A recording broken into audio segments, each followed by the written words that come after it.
Hello, everybody. We're live. Welcome to our virtual session today. My name is AK from UMass Boston, and I'm hosting a virtually connecting session with a fine group of people. We are going to head out to PEI, Prince Edward Island, for DigPed. Quick round of introductions there. Off to you. Hi there, folks. Thank you so much for being here today. Welcome to the University of Prince Edward Island. I'm Bonnie Stewart. This is Sean Michael Morris, and this is our Digital Literacies track.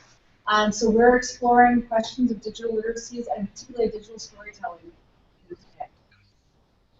Yay!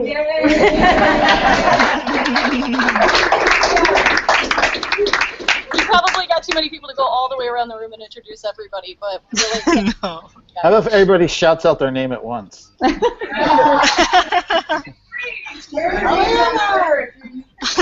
Autumn, will you introduce yourself? So I'm Autumn Keats, and I'm really excited to be here. Hi, I want to be like the face. All right. So from our virtualers, we'll go in order that I see them. I don't know if they're in your order. Alan, Helen, Maha, Martha, and Mia. Okay. Hello, PEI. Alan Levine from my home in Strawberry, Arizona. It's a real place. I'm an itinerant web geek. I won't call myself a digital storyteller, but I play a lot with digital storytelling, and I'm part of the DS-106 cult. Hi, Helen DeWard. I teach at Faculty of Education at Lakehead University in Central Ontario, and I'm talking to you from the sunny shores of Georgian Bay today. I use digital storytelling with Faculty of Ed teacher candidates to introduce them and immerse them in the digital literacies, media literacies as a way of engaging them. I'm Mahabeli from Cairo, Egypt. I don't know much about digital storytelling, so I'm just here to ask questions, and because I think Bonnie misses me. Hi, Bon. I'm the co-founder of Virtually Connecting, which is this thing we're doing here, and I'm also very, very involved with the Digital Pedagogy Lab, but I'll keep that, like, the details out of the call. Hi, my name is Martha Burtis. I work at the University of Mary Washington in Fredericksburg, Virginia. Currently, I work as director of a center here called the Digital Knowledge Center, which provides peer tutoring for students on digital projects and assignments for the university. And I am also involved in DS-106. I've been teaching it on and off since spring of 2011. Hi, I'm Mia Zamora. I'm speaking to you from my office at Kane University, which is in New Jersey, in Union, New Jersey, which is 20 minutes outside of New York City. I'm an associate professor of English here, and I'm really interested in the nexus between networks and narrative and how stories are changing because of the influence of networks. So I'm really excited to have a chat with you guys today. Excellent. So we'll go to the room really quickly. And for those of us who don't know what digital storytelling is, how would you describe it to somebody? Yeah, I think when he said we'll go to the room. Which room? Go to your room. Go virtual. You guys hear that? No. Combining theory with application. Okay. So I'll be the first to ask, what does that mean? First we learn the processes, and then to base study rather than apply them. The audio is not great. I have a suggestion. If someone can connect something to an either the, I don't know, move the mic close to someone in the room, or connect with an iPhone and move that around, like we did before. Because can anybody else hear what's happening in the room? No. Can you hear me? Yeah, but you're loud.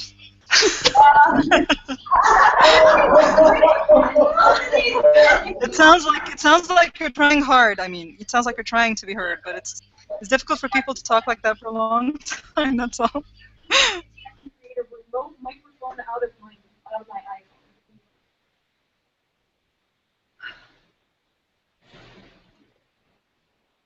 While we're waiting, can you hear me? I would actually like to hear more from Mia.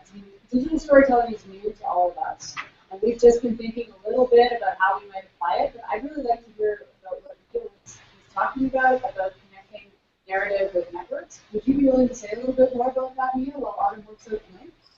Sure. Thank you so much for asking further about it. First of all, I just wanted to start with a bit of an invitation, because as I continue to think about the nexus between narrative and networks, we're actually doing a bit of a collaboration. I don't like to call it a course. I hope it'll be a community and a collaboration that grows out of the Digital Media and Learning Research Hub effort that's coming out right after Labor Day, which is the first week in September. So we're going to have like a 4-week exploration of just this question, this prompt. You know, what happens to narrative in a digital environment when we have a new affordance of the network, which might change the way we tell our stories and how we create stories. So to your question, once upon a time, I guess, stories were understood as generated from an individual, perhaps a genius, one person who came up with a narrative and worked on it and then shared it with the world through some form of publication.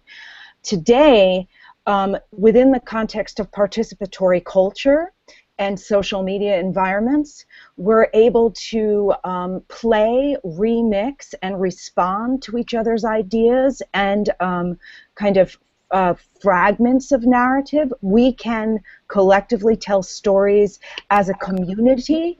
So that's the kind of thing I'm thinking of. That's just a short answer. I think I'm echoing. That's way too echoey. Just one sec, we're working on the mic in this room. That's cool. I have to say that when I teach DS-106, I never start with a definition. I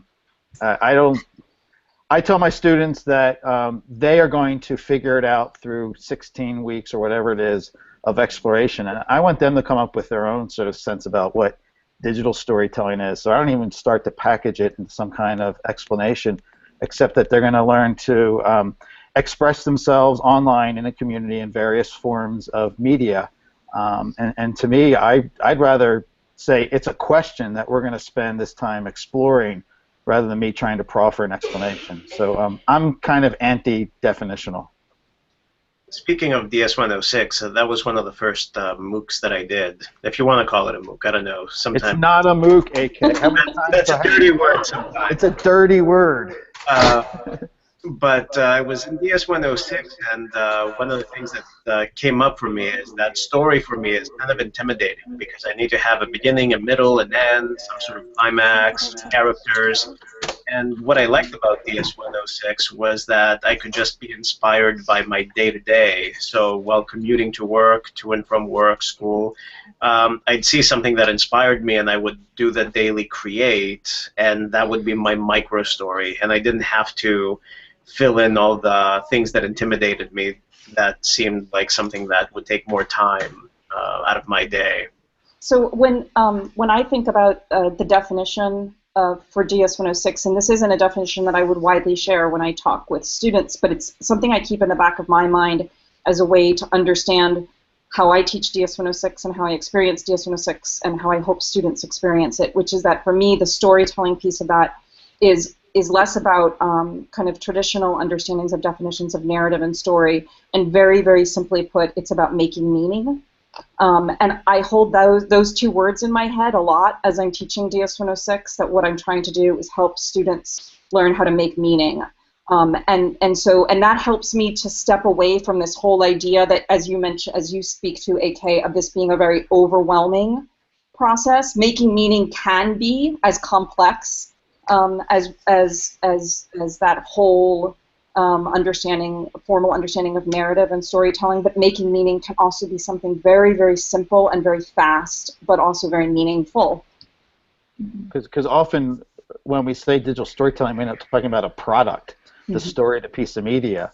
And what Martha's talking about is what we do is this process of thinking about it, creating it, trying things, having technology completely screw up on us, like microphones, and figuring out a way to just keep moving with it, you know. And so it's part of one of my students had a wonderful post about sort of the ethos of DS-106.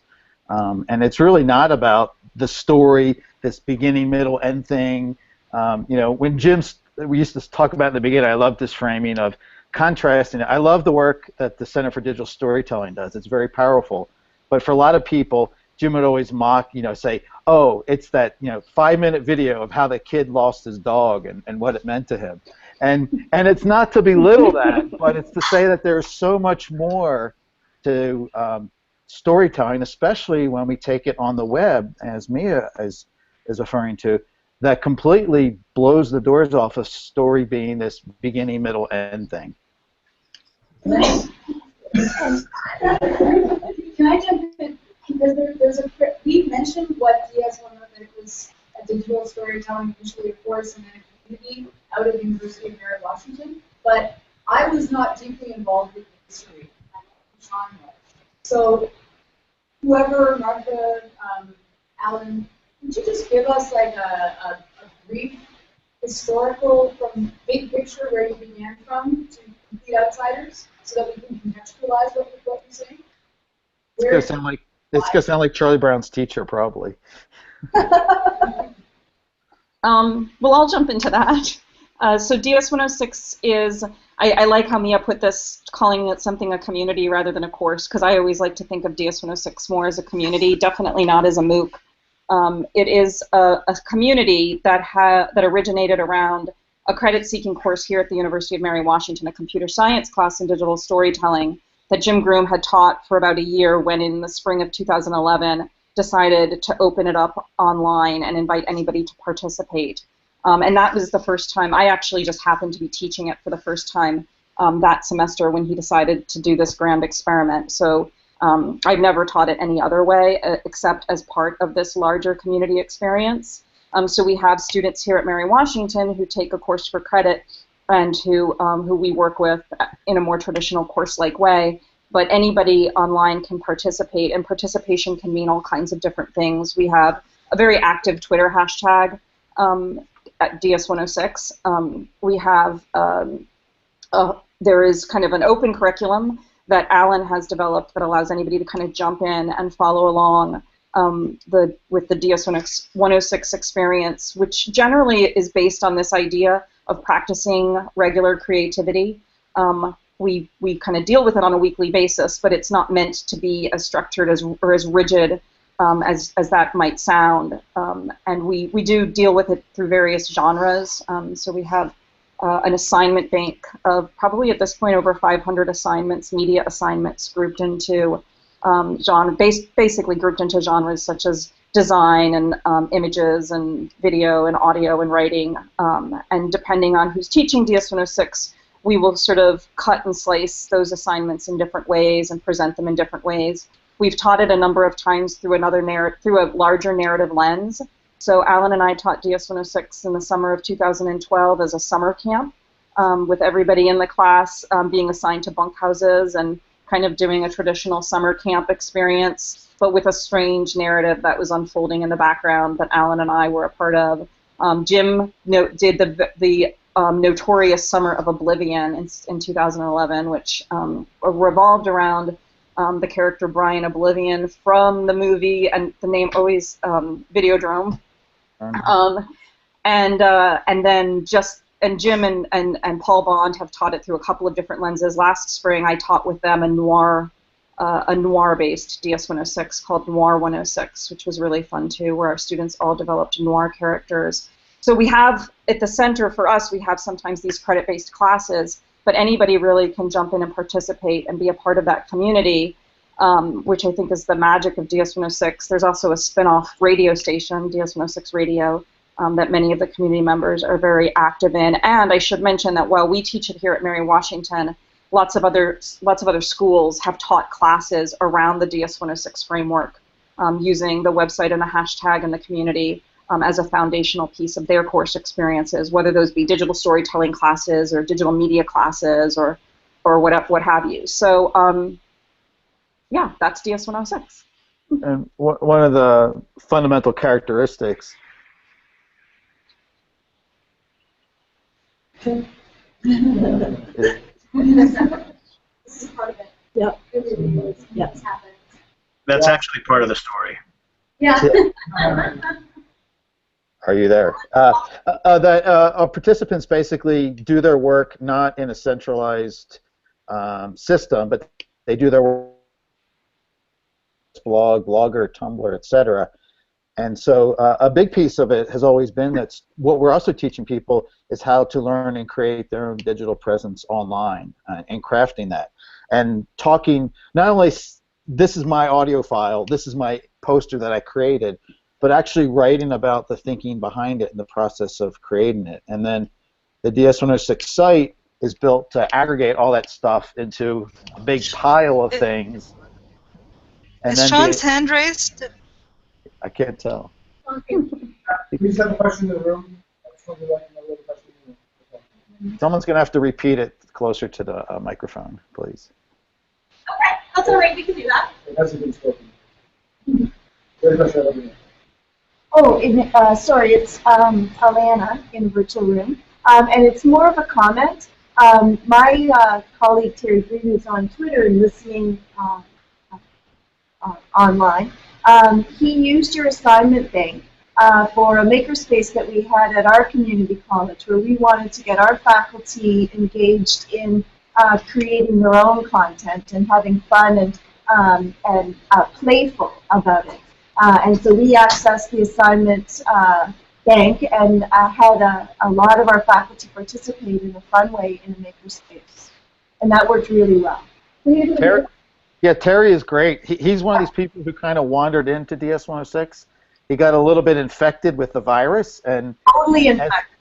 Yeah, and you know, what you're getting also is a part of. I sometimes don't know if I say this well enough. Is that there is no single DS106. There's these overlapping entities. There's the versions. Remy Holden is doing a different class going on at his university in Denver. And then people like Terry can kind of swirl in and just tap into the assignment bank. And maybe, Martha, you should talk, because to me, the assignment bank is one of the most innovative things within DS106. Yeah, so when we decided we wanted to teach this class online back in 2011, Jim had been teaching the class using about 10 or 12 sort of creative, innovative media assignments, but they were just, those were the assignments that everybody in the class would do, and he wanted to do something different. And as we bounced ideas around with between ourselves, but also with Alan, with another colleague of ours, Tom Woodward, and other people who were interested in the idea of DS106, the idea came about that it would be really great to let other people come up with assignment ideas. So we built this thing called the Assignment Bank. You can find it on the DS106 website at assignments.ds106.us. And it allows anybody to submit an assignment idea, and an assignment idea is really just a prompt with hopefully an example. You rate it based on how difficult it is. You put it in a category, and anybody can come along and complete those assignments. And then through some syndication that we do on the main DS106 site, as people complete those assignments, you can see them in the assignment bank. You can also see tutorials that people have written about doing the assignments. We actually make it an assignment when we teach DS106 to have students create assignments. So getting students to think about what it means to create an assignment and what makes an assignment strong. And as I said, we have hundreds of them in there now. And even if DS106 isn't your thing, having the assignment bank out there is really just a resource for people interested in new media assignments. If you're just looking for something to add to a class you're teaching, It's a great source of inspiration. They can be modified to be relevant to particular disciplines or domains. So yeah, that as Ellen said, that has been a really, I think, remarkable feature of the DS-106 community. And I've gained the benefit of all of that work with the DS-106 hub, and allowing teacher candidates that I work with to access that as a springboard, as an idea bank, I think I can do that kind of idea. And for my teacher candidates, it's a process of an 18-week course over 2 blocks of 9 weeks.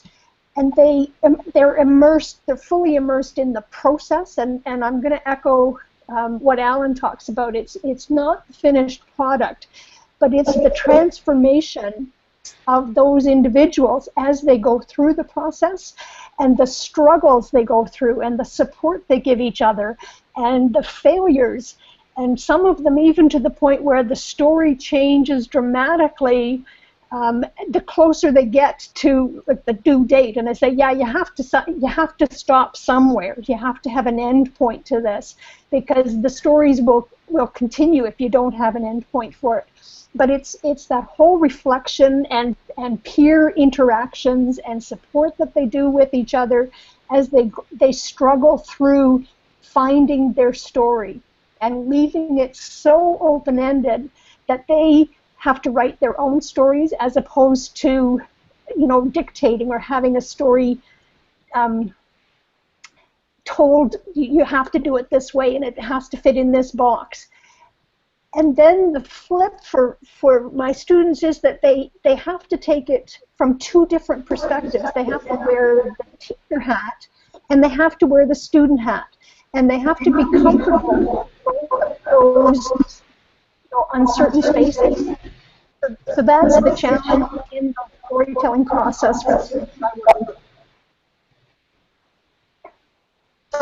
the folks on site are asking if any of us could screen share and show some examples, and maybe we can tweet some. I remember I asked you guys in preparation to have some of these things ready, so if there's something that's easy to show, or maybe just tweet the links, whatever makes sense. Yep. I didn't do my homework. Noted. But while people are doing that, I mean, what we do often in DS-106 is like fragments, or they're elements of storytelling. So we spend time working with the visual, and we try to get people looking through their cameras and looking for detail in the world and paying attention to light. With these little things like a photo safari and the daily creates.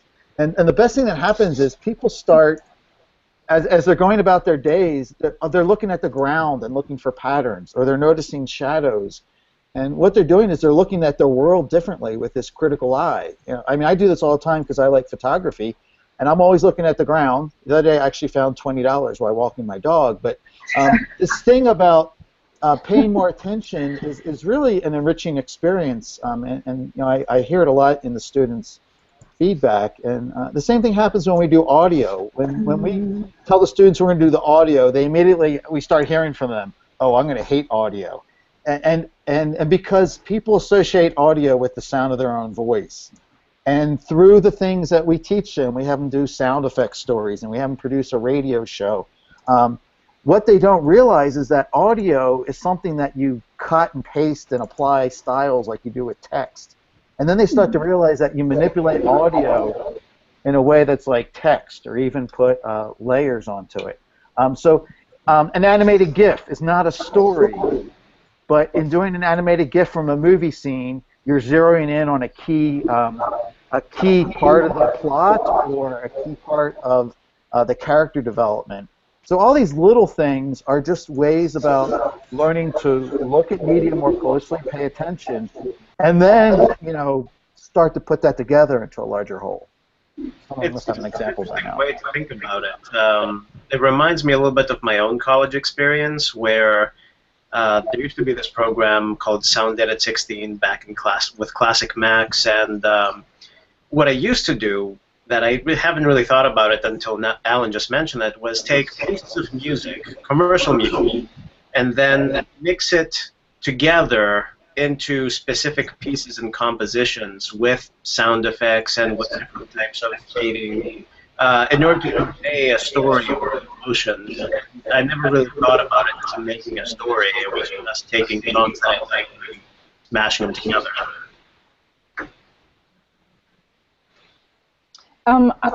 If it's okay, I'll just. I think I'm echoing. Can you guys hear me now clearly? Yeah. Okay, great.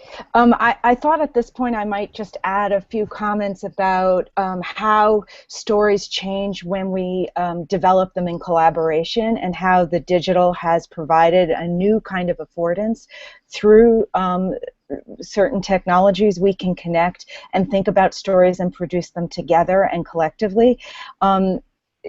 There's a genre that's recently been identified within a group of scholars who are interested in electronic literature, and that genre is called netprov. It's hashtag netprov, and it really stands for improvisational networked narrative. And in essence, what that is a community coming together. There is a kind of common theme and a common understanding of what a story might be about. But ultimately, the people that come to use a social media tool as a form of engaging, people take on roles as authors of this story in dialogue with each other in public spaces. So I can give many examples. Recently, we did one in the spring that was called Airbnb, which is a riff on the Airbnb franchise. So for those of you who are might not be familiar with Airbnb, it's basically a site online wherein you can rent people's apartments or homes in varying places, make exchanges. It's like a vacation by rental, essentially, of spaces and homes.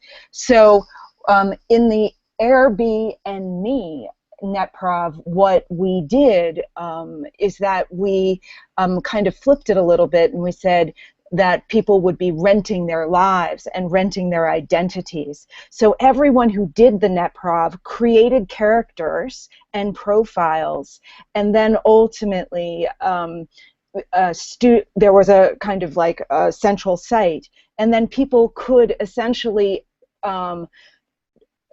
inhabit someone else's life for short periods of time to see what it's like to be them. And we use the application Periscope in order to do that. But that's just one example of what a netprov might look like. There are many other examples, and I'll tweet out in a little while some resources around the idea of netprov. But I'm very interested in that idea of a kind of collaborative moment in which the plot itself of a story is not mapped out in any sense, and the community and its whimsicality and its playfulness and its connections is in the end the force that directs the unfolding of the story. I should also mention, just before I stop talking, that I think underlying all of this experimentation in netprov is a real embrace of another kind of narrative influence, which is fan fiction. And so fan fiction ultimately is when there are people who just love a story. So for instance, something like Harry Potter, where you just are, you're enveloped in that world for so long, and you come to know those characters so well, and in many ways you can't let them die. And the way in which you don't let it all come to an end is that you write your versions of what you thought might have happened or could have happened or will happen, and you post them and share them with a community that then responds and writes their own stories as a kind of inspiration based on yours. So netprov and fan fiction are close cousins, and I think that these two sort of generic emergences are representative of what's possible, or the new affordances for storytelling in the digital age.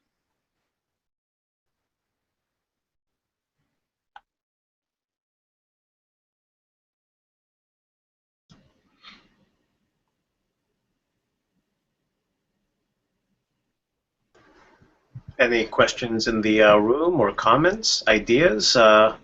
One of the things that came to my mind, I'm always thinking of assessment. I don't know why, but assessment is one of the things that comes up. And, how do we use digital storytelling for assessment?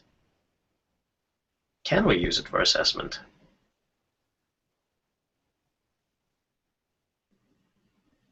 Sure.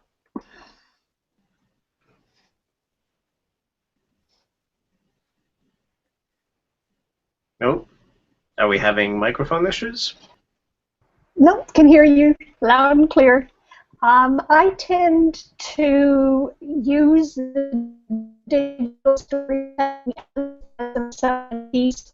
Finished product doesn't just include the product itself, but the process. So there are elements within the process. It involves self-reflection, peer review process. It involves a culminating reflection. And I use something called the ORID reflection, O-R-I-D, and it is based on 4 stages: objective, which focuses on facts, data, what they were trying to accomplish; reflective, the interpretive, the so what, and then the decisional now what. And the feedback that I get about the process of reflection throughout the process of the storytelling project, it's really powerful reading those reflections afterwards, because every one of them outlines that transformation that happens individually to their confidence, to their ability to work in digital spaces, to their sense of self in digital presence. Everything becomes more clear for them individually as they go through that reflection and the process itself.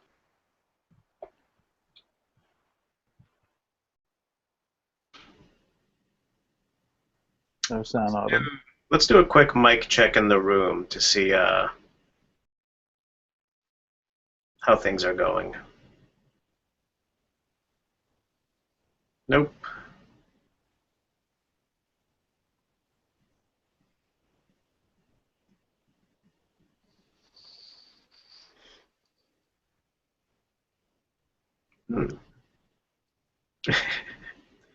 Alan is doing his own digital story now without audio.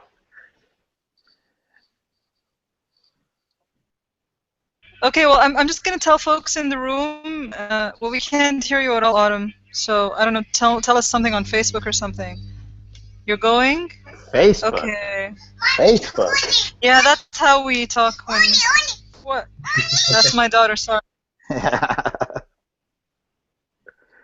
They're going off and they're coming back.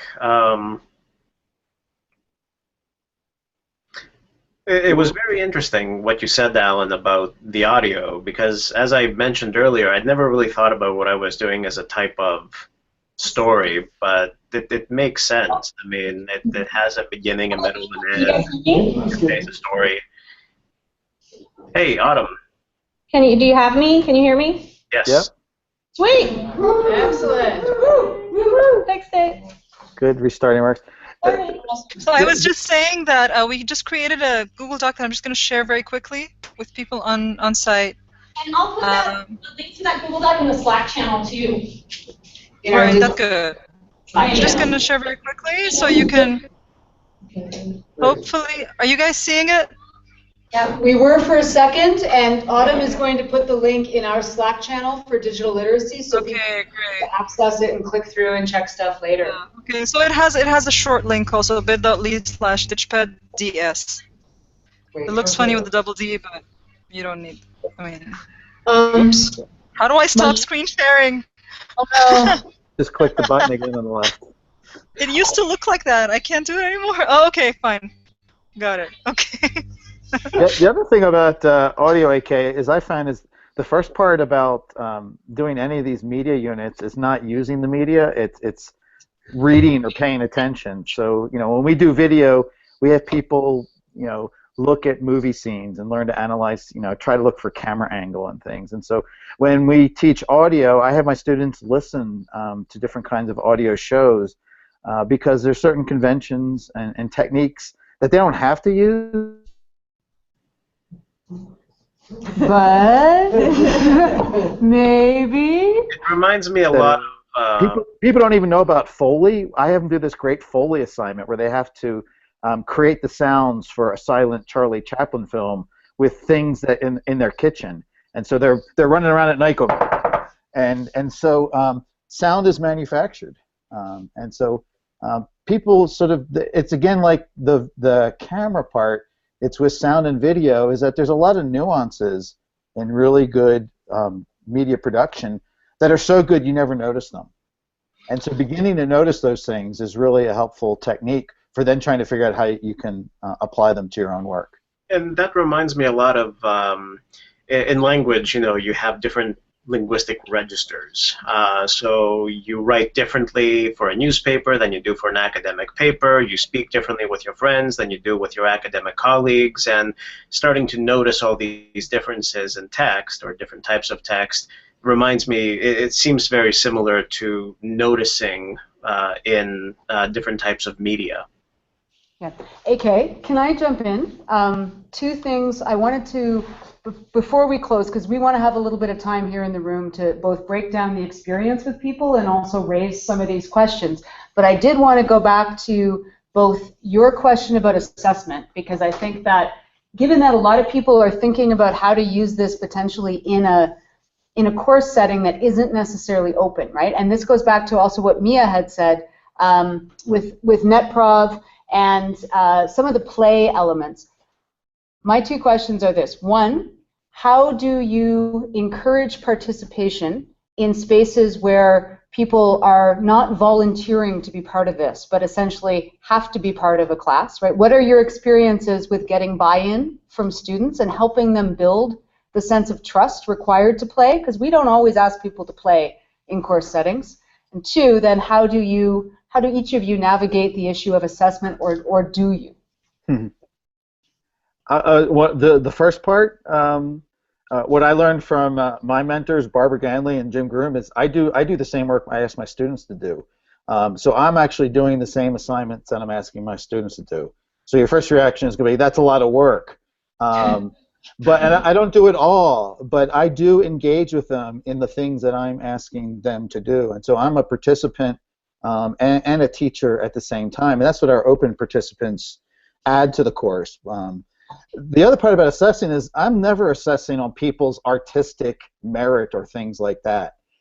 So what I'm assessing on is the way they write about their work in their blog. So they have to do a media assignment. But again, I ask that they talk about where their idea came from, what the sources were, how it developed, and to explain their process. So my assessment is more about them documenting their own process than whatever the heck they came up with. The other thing is I give them a lot of latitude. My assignments are not things they have to follow. So if they can justify or do something interesting by doing the assignment completely differently than what I said, but if they still achieve what its overall goal is, I am all for that. So I try to model all the time about breaking every rule that I make as an assignment if they can do something interesting or meaningful with it. That's a really interesting point, because I hear people here all the time worrying about allowing students to use different media or do the assignment in different formats, and I keep telling them, but that's not what you're trying to help them learn. You're trying to help them learn to express themselves. Let them express themselves in whatever way they want. And then someone came and said, well, when they go out in the real world, they'll be asked to do different things. I'm like, yeah, but do you want them to be automatons in the real world, or do you want them to actually tell their boss, well, actually, I can do it better? Why don't we teach students to do that, to allow them to use their creativity and imagination to do something differently than even what their boss asked them to do? There's nothing wrong with that. That's actually something we should encourage, I think. And I just go on. Oh, they will blow your mind because they will do things that you never anticipated. And to me, and what that does to me is it re-energizes me as a teacher when my students surprise me. That's a similar approach to what I've taken, not digital storytelling, but for a jigsaw activity that I have students do for one of my classes. I leave the deliverable document type up to them. So I tell them, here's what you kind of need to cover in order when you're exploring this topic, and you need to teach it to your classmates. How you do it is up to you. You can make a video, you can make a podcast, you can write a traditional paper, you can make it as a news story, you can do interpretive dance if you want. You know, so long as I and your fellow classmates know what you're talking about and you're covering the goal of the assignment. And it's really energizing, not for me, not just for me, but also to see other students get inspired by the work that other students are doing, and then asking those students, well, how did you do that? You know, can you show me how to do that? I'd like to give it a try as well. I just wanted to add my 2 cents as well to Bonnie's original question. I think what Alan said about being on equal plane with your students as a learner is such a key point. So I'm just going to emphasize that to create an effective environment for innovative storytelling also goes hand in hand with a co-learning environment in which you are on a journey side by side with your students, playing and tinkering and figuring out things that you don't necessarily know yourself. It's not as if I'm standing in the front saying, these are the technology and tools that we are going to use. I know these so well, and I'm going to show you how. Quite frankly, half the time they choose technologies that are an introduction to me, and we move through how to play with them together and discover together. I also wanted to say that I, too, when I assess my students, assess their reflections and their analysis of the process, not the product itself. And I think that's a really key point. In the end, the playfulness is a key aspect of the culture of a digital storytelling learning environment, I think. So without that, I think everything might fall apart. And can I just follow up on that too? I think that's a great point, and I think that playfulness is something that in DS-106 we have tried through various experiments. Every time we teach DS-106, it's an opportunity to try something new in terms of how the class is taught, and we try to bring that playfulness to the construction of the class. So teaching DS-106 about noir wasn't just noir being a lens for talking about storytelling. It became a way to push students into thinking about creating characters for themselves. And then when group work came around, it wasn't just group work, it was the characters now have to organize into an agency, and they have to figure out what that agency does, and giving them those kind of interesting narrative metaphors in a way that they can use within the class. When we taught it as a summer camp, the groups were bunk houses, and something as simple as that, making it not group work, but this is your bunkhouse, changes in some ways their willingness to be playful about what they're doing, because you've signaled to them that that's what you're expecting, that you're allowing for that playfulness, and they now are not just kind of, oh, this is just one more group project. Now they have sort of a framework by which to understand that group project and their relationships to each other. So I think getting away from the idea that courses I think courses should be playful that way, and I think having those interesting narrative frameworks within a class can work in a class that isn't even about storytelling. Actually, Ken Bauer just tweeted something that's hilarious. He said, oh, my daughter, sorry. Yeah. I just wanted to say that in a lot of ways what you've brought up there are the pedagogical elements of this, right? If pedagogy is how we approach our work and our teaching, then those questions of are we learning alongside? Are we willing to experiment and have things be messy in the ways that we're doing this right now, right? We're trying something that this group hasn't done, that we haven't done together, kind of seeing, look, how does this come together, right? And it usually isn't polished if people are trying new things. It usually isn't the kind of, if the first time you ever make a video to put online, it is not necessarily going to look like Steven Spielberg made it. And making that okay for students by going, look, here's my stick figure video, can be a real important way of inviting people into participation, right? Because if we treat that sort of role of I'm the teacher and the knower and I do this really well and I'm going to show you how to do it like me, we're actually not going to change. We're not going to change very much. We kind of have a tradition, Bonnie, in DS-106 of screwing up in public as teachers. Because it's not messing up that's the problem. It's showing people that you can recover from that. So Jim and I had a semester where all of our students' blogs were hacked. And so we turned the hacker into this character, Amre, and students did assignments about him. So when the mic doesn't work, we turn it into part of a thing that we do. And it's almost, it's basically, it takes away this role of having to be a perfect teacher and be a human being. And that's a huge digital literacy. Did you have a question? No, it's adjusting. Sean, anybody have anything we want to wrap up with so that we have a little time before the keynote to discuss and break down and work on our own digital stories potentially? I had a question. Can you all hear me?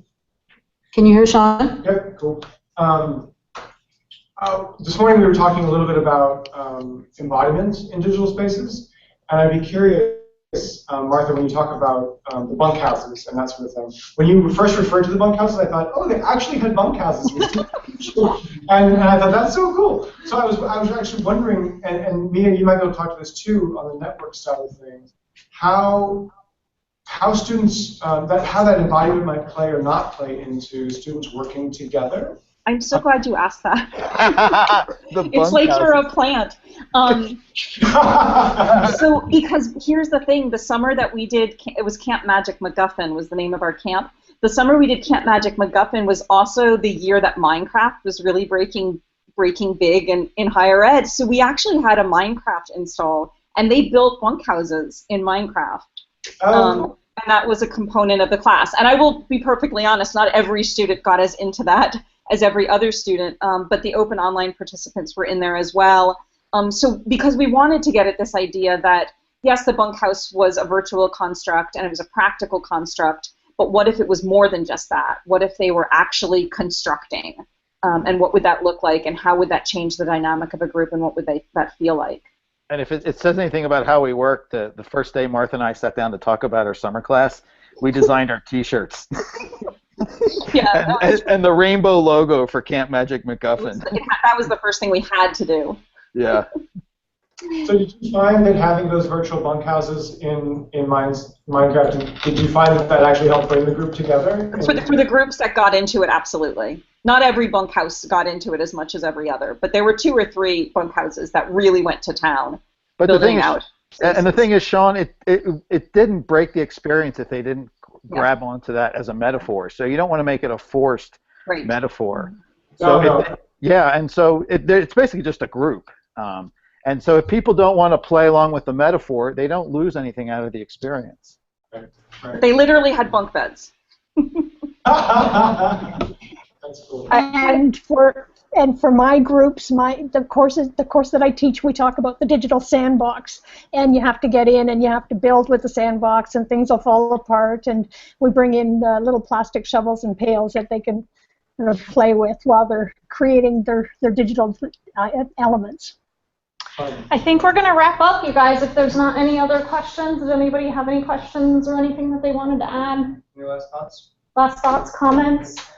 You'll notice that the people on screen, a lot of them have shared their Twitter handle. So if you want to follow them, if you have specific questions, like for people who work in education, if you want to talk to Helen about what she's done with her students, then Twitter would definitely be the place to build that conversation. Yep.